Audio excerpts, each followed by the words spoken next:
Bonjour à toutes et à tous. Votre instant été aujourd'hui à Grandchamp, cadre des 109e championnats de France de cyclisme. Épreuve contre la montre féminine et masculine ce vendredi. Course sur route demain pour les femmes samedi et puis dimanche ce sera pour les garçons. On en parle dans quelques instants. Avec Yves Blunven, donc le maire de la commune de Grandchamp. Monsieur le maire, lorsque vous voyez cette une du Télégramme ce matin, le Morbihan en fête, Grandchamp, votre commune qui accueille donc ces 109e championnats de France cyclisme contre la montre ce vendredi et samedi et dimanche, donc les épreuves sur route, c'est un maire comblé.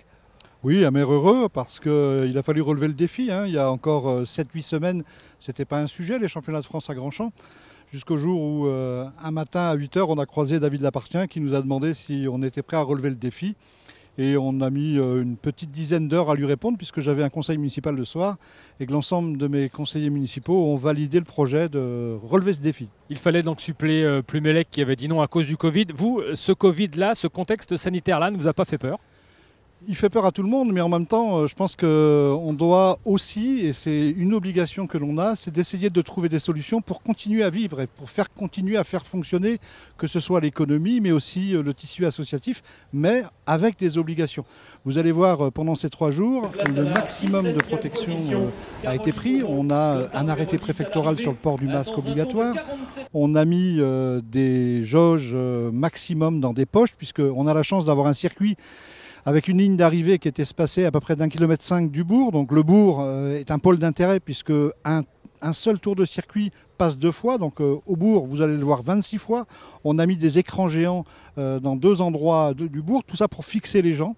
Et tout ça devrait permettre de faire un championnat de France dans un contexte Covid, pas forcément simple, mais il faut qu'on s'habitue dans tous les domaines à faire différemment dans ce contexte particulier sanitaire. Oui, continuer à vivre. Alors on se tient à distance réglementaire, nous avons nos masques sur le bras. Toutes les personnes qui vont venir assister à ces championnats doivent porter le masque. Masque obligatoire, on rappellera à la sortie des parkings aux personnes qui doivent porter le masque. Si jamais ils n'ont pas le masque, on peut leur vendre des masques à la sortie de chaque parking.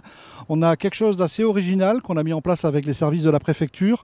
On a à peu près une vingtaine de binômes constitués de services universels, national universel, avec des jeunes volontaires qui vont être des médiateurs sanitaires.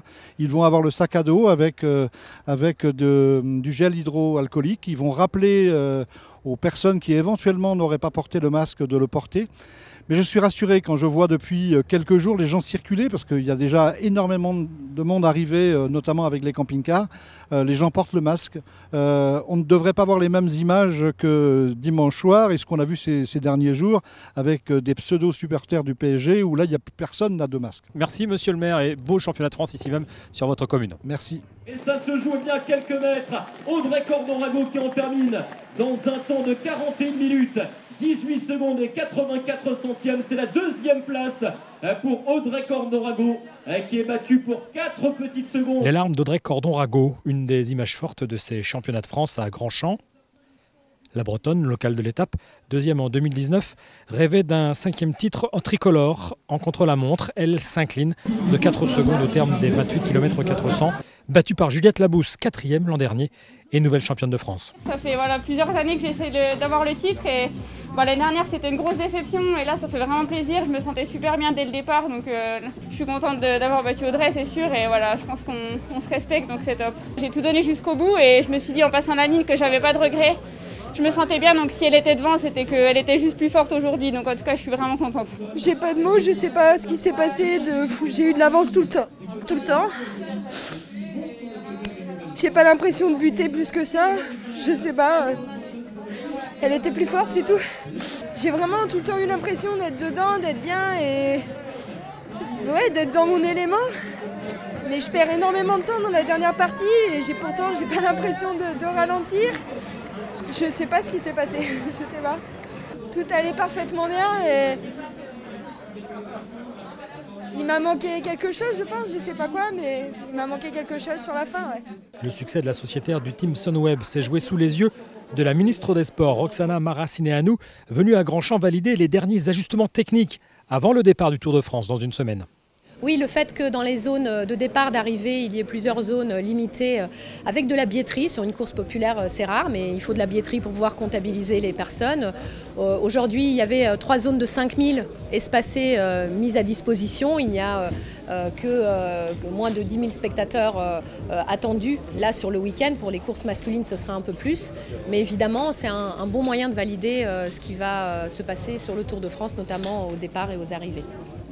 L'ensemble des résultats de ces contre-la-montre femmes et hommes sont à retrouver sur le site du Télégramme. Idem pour les France en ligne, femmes de demain et hommes dimanche, pour connaître les successeurs de Jade Veil et de Warren Barguil.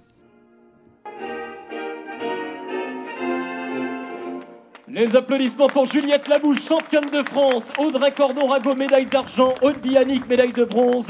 La championne de France honorée par Roxana Maracineanu, Madame la ministre déléguée au sport. Voilà donc pour votre instant été de ce vendredi. Je vous souhaite un excellent week-end et on se retrouve lundi.